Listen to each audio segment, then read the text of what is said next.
We the people of the United States. In order to form a more perfect union, establish justice, ensure domestic tranquility, provide for the common defense, promote the general welfare, and secure the blessings of liberty to ourselves and our posterity. Do ordain and establish this Constitution for the United States of America.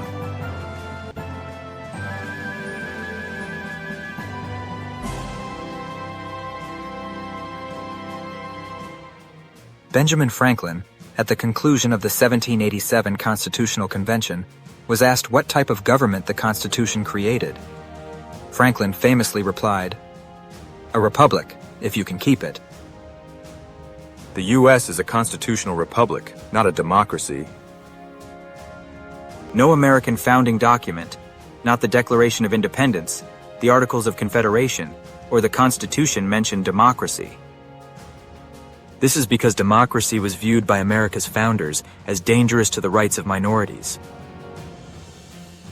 The founders were not thinking of minorities in the typical 21st century usage, which defines minorities by immutable physical characteristics. The concern was for minorities of political and philosophical thought. A command for states to be organized as republics is found in the Constitution. While the term democracy is not present in any founding document, there is a constitutional command in respect to a republic as an organizing principle. The Constitution's Article 4 requires every state of the Union to be a republic. Article 4, Section 4 commands, "The United States shall guarantee to every state in this Union a republican form of government." This means a government without a king, which is accountable to the people and governed by the rule of law. States are prohibited from having kings, must have elections for government representatives, and established laws that apply equally to all citizens. This is the essence of a republic. The dangers of democracy as understood by America's founders. Franklin's description of democracy sums up the danger. Democracy is two wolves and a lamb voting on what to have for dinner. The third president, and author of the Declaration of Independence, Thomas Jefferson, believed democracies to be dangerous because a democracy is nothing more than mob rule, where 51% of the people may take away the rights of the other 49. The second president, John Adams, understood that democracies had short lives. Remember, democracy never lasts long. It soon wastes, exhausts, and murders itself. There never was a democracy yet that did not commit suicide. The understanding of democracy's dangers shared by Franklin, Adams, and Jefferson was the opinion of America's principal founders. As a result, the United States is a republic. In a republic, the people choose representatives to exercise their power. A republic does not have a king or queen, but rather an elected or appointed president. A republic starts with a free individual with the right to govern himself. That individual agrees to share some of that power with the community. The community chooses representatives to serve in government and gives those representatives the authority to make laws.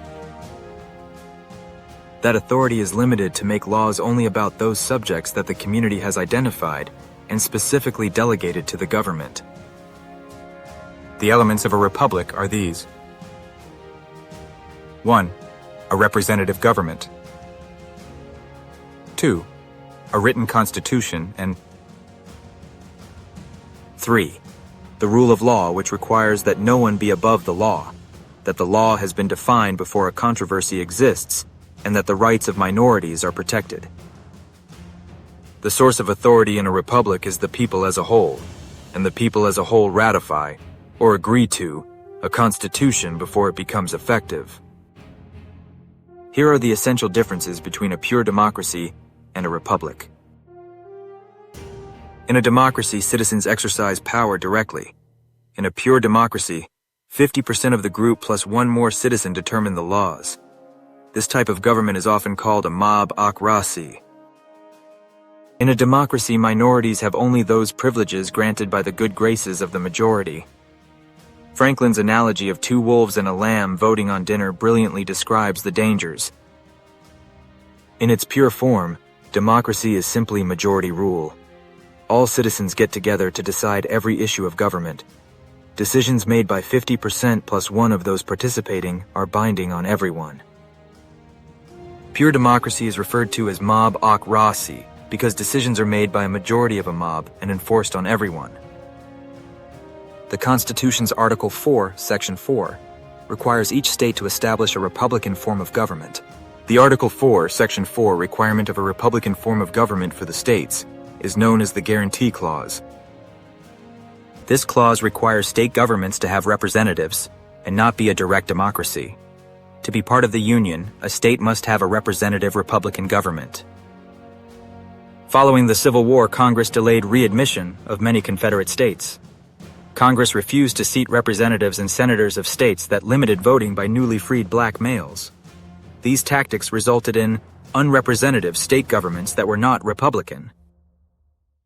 Ultimately, the former Confederate states were required to adopt new constitutions, repeal actions of secession, and ratify the 13th, abolition of slavery, 14th, equal protection of the law, and 15th, removing any racial barriers to voting, amendments.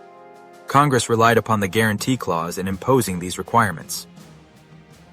The founders were well aware that having rule by a simple majority imperiled the natural rights outlined in the Declaration of Independence.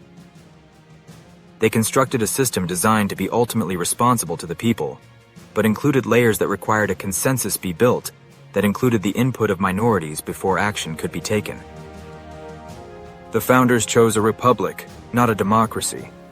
This required a written constitution, protection of minority rights, rule of law, and management by an elected, representative government. 2,000 years of human history had taught this was best suited to maximize individual freedom, balanced by the benefits of civil society.